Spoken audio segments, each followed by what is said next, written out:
Tinokuchingamidzai kuchechi yedu yeChrist Embassy yepaMhepo yatinoita muChishona. Tinokugamuchirai mugore idzva. Mufudzi wedu Chris Oya Kilome vakati gore rino igore rekukura nekutekeshera.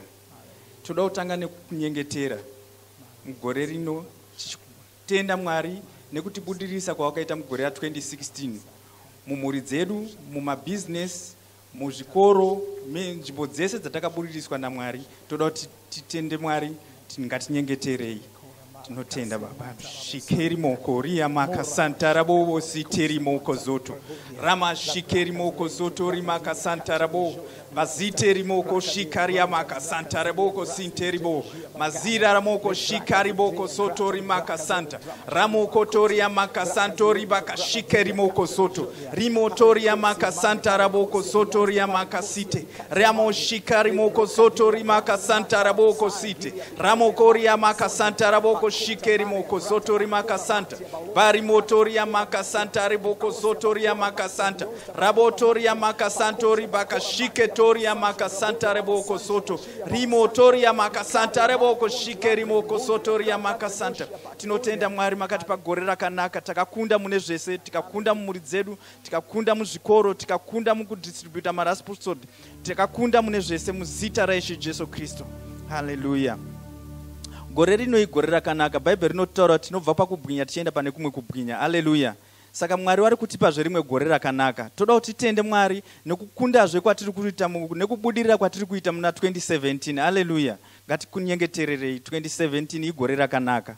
Rimo sotori baka shantori maka santori ramotori ya maka siteri moko sotori maka shikeribo basiteri moko sotori ya maka santara boko soto ramoko shikari ya moko sotori ya maka raboko soto parimotori ya maka santori ya maka riboko soto riko zotori ya maka sotori maka santara boko shika rako zotori ya maka santori baka shika ramotoria makasatori makasantori kashikeria moko soto bari motoria makasanta datori makasiteri moko sotori makashika ramokotoria makasantori makasotoria makasanta rimotoria makasukoria makashika. Tinobudirira mune zvese zvatinoita gore rino, zvatinobata nemaoko edu zvese zvakarongeka, zvatinobata zvese zvakaropafadzwa, zvatinoita zvese tinobudirira muzita raIshe Jesu Kristu.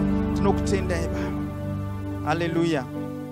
Munguva inotevera mufudzi wedu Chris Oya Kilome vachange varipo vachitipa shoko ranhasi. Saka patinopiwa shoko toda kugadzirira mwoyo yedu kugamuchira shoko irori, nokuti ndo richatiita richatiumba zvese zvatinoita mugore rino. Haleluya. Saka ngatiumbei mwoyo yedu, ngatigadzirirei kunzwa shoko irori, ngatigadzirirei kuritora toriita redu. Haleluya. Ngatinyengeterei muzita rabo shikara moko sotori baka santarabo mazite rimoko sotori baka shika mizite rimoko sotori rima sotori makashika. Mwoyo yedu yagadzira kunzwa shoko raMwari, mwoyo yedu yagadzira kusumudzirwa nokukwidziridzwa, mwoyo yedu yagadzira kunzwa shoko rinotisumudzira, kunzwa shoko rekutikundisa, rekutibudirisa mugore rino ra2017 muzita raIshe Jesu Kristu. Tinobudirira, tinokunda mune zvese, hakuna chakaipa chinouya nzira yedu, nokuti zvinhu zvese zvakanaka mugore rino muzita raIshe Jesu Kristu. Rimoto ribaka santo ribaka shike rimoko zoto ramotori ya maka santo ribaka shika rimotori ya maka santo ribaka soto rimaka santo rabotori ya maka santa raboko soto rimaka santa ribotori ya maka santo ribaka shika. Haleluya. Tinotenda Mwari. Amen. Toda kuti tiverenge chidzidzo chedu nhasi cherhapsody chatinopiwa namufundisi Chris Oya Kilome. Haleluya. Nhasi 1 Ndira 2017. Haleluya.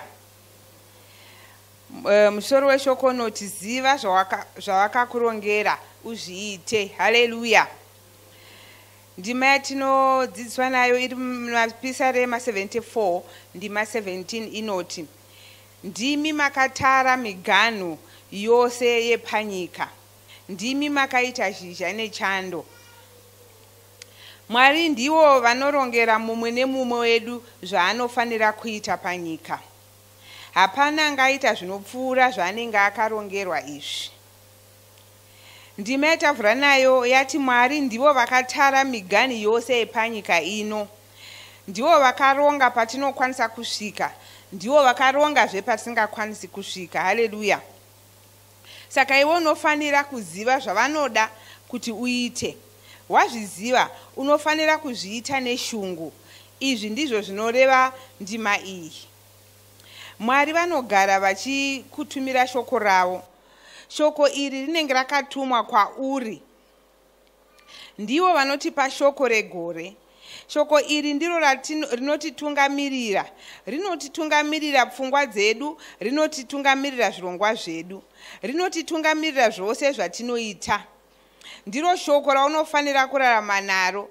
Ritore, rishandise kuita mabasa ako. Mwari vakaronga kuti ubudirire gore rino. Haleluya. Iwe unogona kubudirira sezvavakaronga izvi. Unobudirira kudai kana ukafamba navo. Unofanira kufamba navo mushoko ravo. Mweya Mutsvene ndivo vanofanira kukubatsira pakufamba ikoko. Mwari vane zvinhu zvavakaronga kuti uite. Unofanira kuita zvinhu izvi. Zviite panguva dzose dzeupenyu hwako. Izvi ndizvo zvinoita kuti ubudirire. Kubudirira uku ndiko kubudirira kwechokwadi. Mwari ngavarumbidzwe. Kuda ungada kuziva kuti uri kubudirira here? Tarira mashandisiro aunoita shoko raMwari.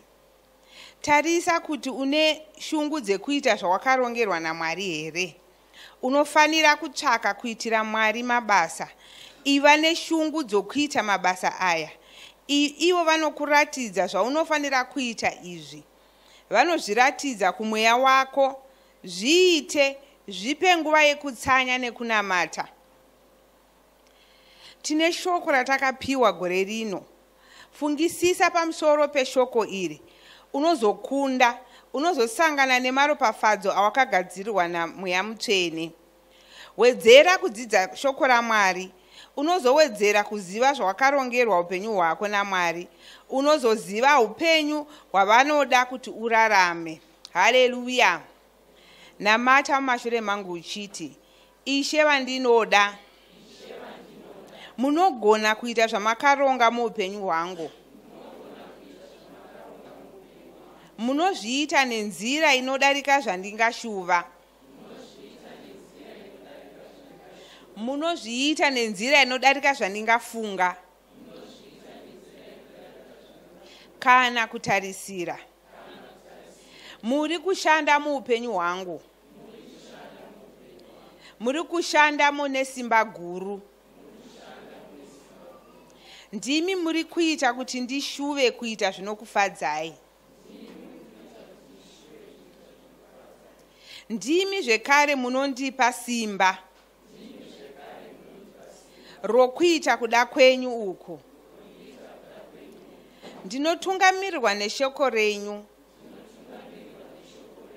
Rinonditungamirira kuita zvamakarongera upenyu hwangu. Muzita raJesu. Amen.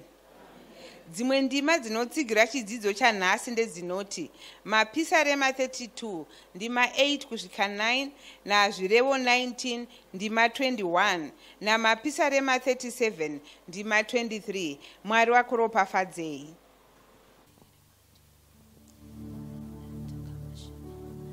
Hakuna zita rakafanira kunamatwa. Hakuna zita rakafanira kunamatwa. Jehova vakafanira kunamatwa. Jehova vakafanira kunamatwa. Hakuna zita rakafanira. Hakuna zita rakafanira kunama. Hakuna zita rakafanira.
baba rakafanira ondashaiwa zita rakafanira asi zita Jehova raJehova iroroka zita raJehova rakafanira iroroka zita raJehova rakafanira iroroka zita raJehova rakafanira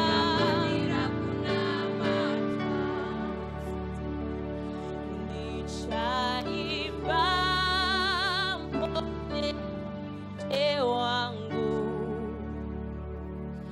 muri mkuru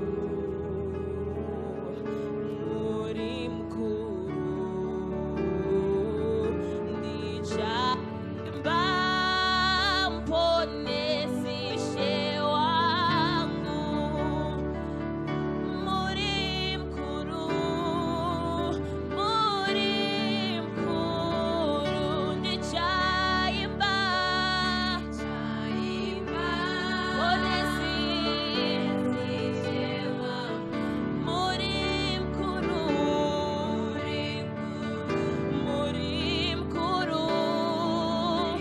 oh ndichaimba ponesishe wangu muri mkuru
ndichaimba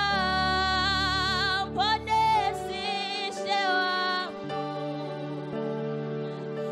muri mkuru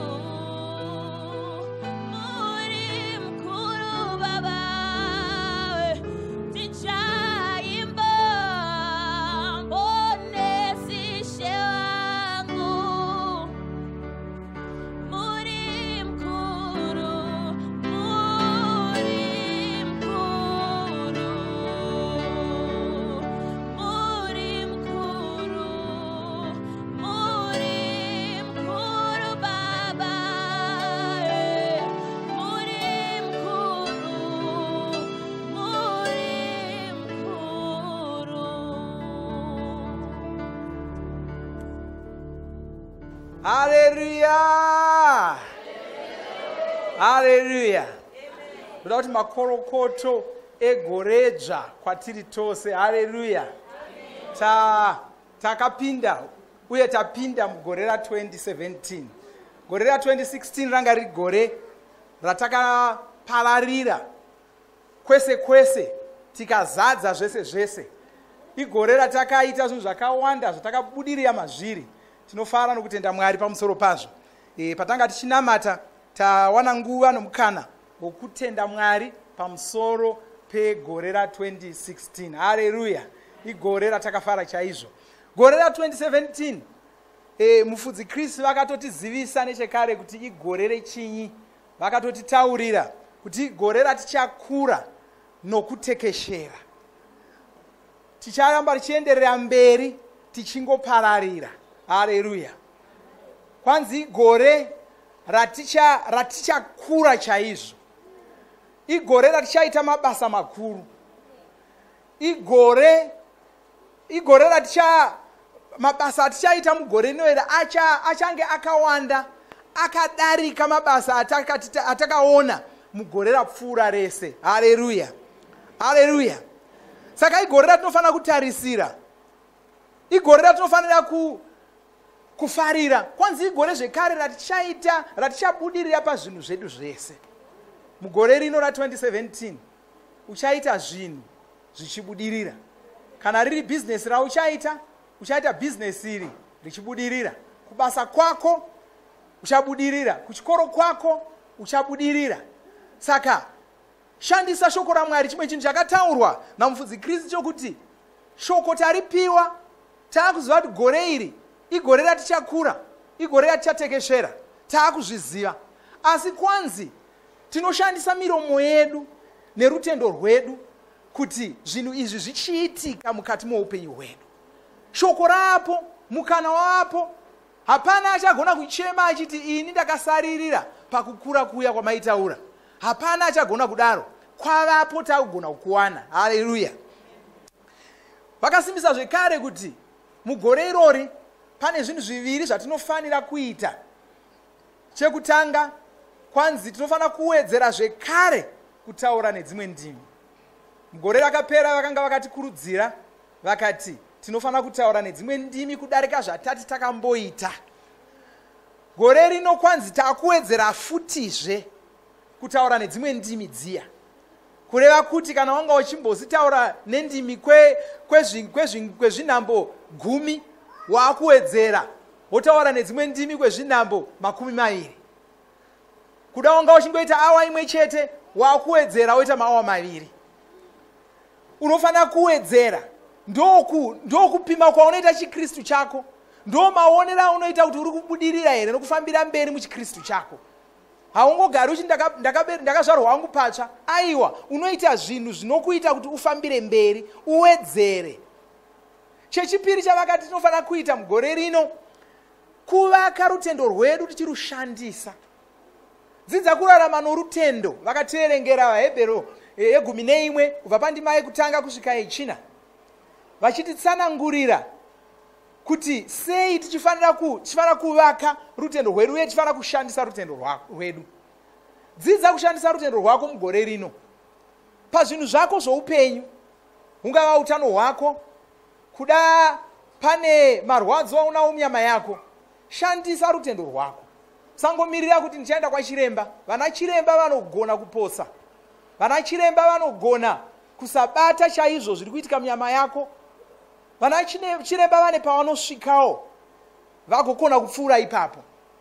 Asi basa rako kuti ushandise rutendo rwako. Ndosaka takapiwa rutendo urwu, ndosaka takapiwa simba ratinaro, kuti tigone kuita zvinodarika zvingaitwa nenjere dzavanhu, tigone kuita zvinodarika zvingaitwa neruzivo rwevanhu.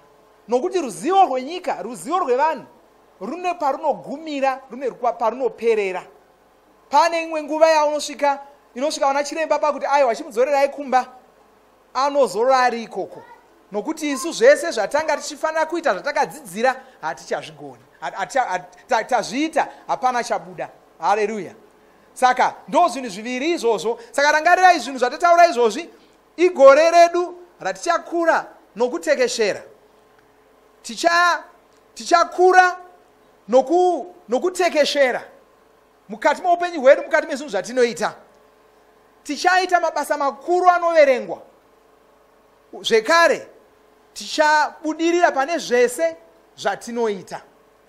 Zvikanzi nemhaka yaizvozvo, taura nedzimwe ndimi, nyengetera nedzimwe ndimi kudarika zvawati wamboita kusvika pari zvino. Uyezve vaka rutendo rwako, dzidza kurushandisa mukurarama kwako. Haleluya. Asi ndoda kuverengera, ndoda kutora chimwe chidzidzo zvekare pane zvimwe zvezvidzidzo zvatakapiwa namufudzi Chris mubhuku reRhapsody. Ichi chidzidzo chavakatipa mugore ratabuda iro riri. chakanzi kwanzi Jesu anoonekwa mauri. Ndoda kuti ndingoverenga chidzidzo ichi nokutsanangura nokusimbisa zvimwe zvinodzidziswa namufudzi Chris muchidzidzo ichochi. Ndima yavakavhura nayo ndi Isaya 53 ndima 10. Kwanzi achaona zvibereko zvake, achawedzera mazuva ake, zvinodikanwa naJehovha zvichabudirira muruoko rwake. Votsanangura mufudzi voti kwanzi Ishe Jesu vakamboshanda vari pano panyika, vakaita mabasa makuru, ndozvatichaita mugore rineri. Mabasa aya akanga akawanda, lero mabasa aya akanyorwa mumabhuku. Nyika aya haigona kutakura mabhuku aya ose. Izvi ndizvo zvinotaura Bhaibheri. Bhaibheri harisi kuwedzerera kana richitaura kudai, kana richiti mabhuku ezvinyorwa zvemabasa akaitwa naJesu dai zvakanyorwa zvese zvikaiswa mumabhuku, mabhuku iwayo haaikwana munyika muno kwese, muZimbabwe, muSouth Africa, muAfrica yose, kuAmerica, kuEurope, vanhu vaishaya pokugara nokuda kwamabhuku iwayo. Kwanzi Bhaibheri harisi kuwedzerera, ndosaka zvisina kuzonyorwa zvese kuti tiwane pokugara. Haleluya, amen. Kwanzi upenyu hwaJesu yaingova minana yoga yoga. Vakapa vanhu tariro, vakavapa mufaro, vakapa vakawanda upenyu, vakapota nyika vachiita mabasa akanaka, vakaporesa vose vakanga vakasungwa nadhiabhori. Vakagona kuita izvi nokuti Mwari vaiva navo. Izvi ndizvo zvinotaura Bhaibheri. Tinozviverenga muna Mabasa 10:30. Zvino Jesu ava vava kugara kudenga. Haleluya. Hongu tinotaura tichiti Jesu vanesu, asi chokwadi ndicho kuti vatinavo ndi Mweya Mutsvene pano. Ivo Jesu vakaenda kudenga, vakavaona vachienda, vanotozviziva kuti murume uyu wakasumuka pano takatari akaenda. Ngirozi dzikauya dzikatiudza kuti murume uyu watoenda, chimirirai kudzoka kwake. Saka Jesu vakaenda kudenga. Haleluya. Wakazoonekwa uburuka pazuva rePentekosta ndi Mweya Mutsvene. Vakaburuka kuti vagare nesu. Ndo Jesu vatava kugara navo, ndo Mwari vatava kugara navo, iwo Mweya Mutsvene. Haleluya. Saka kwanzi vakugara kudenga, asi havasati vashanduka. Vari zvavaiva kare, vacharamba vakadero nokusingaperi. Izvi ndizvo zvinotaura Bhaibheri. Tinozviverenga muna vaHebheru 13:9. Jesu vachiri kungoda vanhu, vachine nyasha, vachine mutsa, vachiri kungoita minana nhasi, vachiri kungoita zvose zvatinoverenga pamusoro pavo muBhaibheri. Vachiri kusimudza vanhu, vachiri kuropafadza, vachiri kushandura upenyu hwevanhu nhasi, asi vanoita izvi zvose vari matiri. Haleluya. Inhau dzinonakisa. Tisu Jesu vaakuonekwa navanhu nhasi. Kana vanhu mukaona vanhu vachitsvaka Jesu, Jesu ari piko? Iwe somwana waMwari wakazvarwa patsva muKristu, chisikwa chitsva, unogona kusimuka oti ndiri pano. Haleluya, amen. Tisu Jesu, kwanzi sezvavari vari kudenga, ndo zvatakaitawo tiri pano panyika. Kwai sokutumwa kwandakaitwa naBaba, nendini ndokutumaiwo. Moda umwe uchapupu hupi? Haleluya, amen. Kwanzi vanoita izvi vari matiri, vanoshandisa isu kuita mabasa aya. Isu tisu vana vedzinza ravo. Tisu tinoita kuti Jesu varambe vachionekwa panyika nhasi. Tisu tinoita kuti Jesu varambe varipo. Tisu tinoita kuti mabasa aJesu arambe achionekwa panyika. Tisu tinovamiririra panyika pano. Tisu nhume dzavo. Haleluya. Kubwinya kwavo kunoonekwa patiri. Tisu tinofamba takavatakura. Patinenge tiri ndipo pavanenge varivo. Jesu vane mabasa avakatanga kuita vari panyika. Vane zvinhu zvavakatanga kudzidzisa. Izvi ndizvo zvatinoona muna mabasa ekutanga ndima yekutanga. Zvino vakatisiya pano panyika, vakatisiya kuti tipedzise zvinhu izvi. Saka tinoita zvinhu izvi takavamiririra. Jesu vakatipa Mweya Mutsvene, nokudaro tinogona kushumira nyasha dzavo kuvanhu. tinogona kupa nyika nyasha, njere, ruponeso, kururama, rudo, kuporeswa, kukwana nerunako. Vanhu ava vari kurwadziwa zvikuru, vakapwanyika, vakarashika, havafari. Saka isu tingauya pavari ava, Jesu vanobva vatouyawo, vanouyapo vari matiri, vanobva vavabatsira, vangava vanorwara, vangava vakawisirwa pasi, vangava varombo, vangava vakaraswa, vangava vazere nokutya. Jesu ndivo vanogona kugadzirisa matambudziko ose ari munyika. Hapana mumwe anogona kuita izvi. Zvino isu tinovasvitsa kuvanhu, tisu tinovapa kuvanhu, tisu tinovashumira kuvanhu. Takaitwa verudzi rwavo, urwu rudzi rwevaMwari. Zvekare tisu tinosvitsa rudo rwavo kuvanhu. Haleluya! Iwe ndiwe unofamba wakatakura Mwari, nhau dzinofadza zvikuru. Pauri ndipo panenge pana Mwari. Nyika inofanira kuziva izvi, inofanira kukutora semudziyo waMwari, ndiko kuti iwane maropafadzo edenga. Jesu havana kutisiya tisina batsiro, vakatisiya kuti tigadzirise nyika ino. Vakatipa zvose zvinodiwa kuita basa iri. Vanogara vari mauri, nokudaro vachiri panyika nhasi. Vachiri kufamba panyika pano nhasi, vari kufambapo sekufamba kwavakaita muGarirea, muKapenaume neJerusarema. Kudaiwo ungasvika pane imwe nzvimbo, unogona kutaura kuti Kristu vanenge vasvika panzvimbo iyi. Vanenge vasvikapo nokuti vanofamba vari mauri. Unogona kutaura kudai wakashinga. Haleluya! Ndo shoko randoda kukupa uchipinda mugore rino. Ziva kuti ndiwe Jesu anoonekwa nevanhu panyika pano. Asi kuda usati wagamuchira Jesu ava, rega ndinamate newe ugamuchire Jesu. Ngotevedzera munamato uyu uchirevesa nomwoyo wako.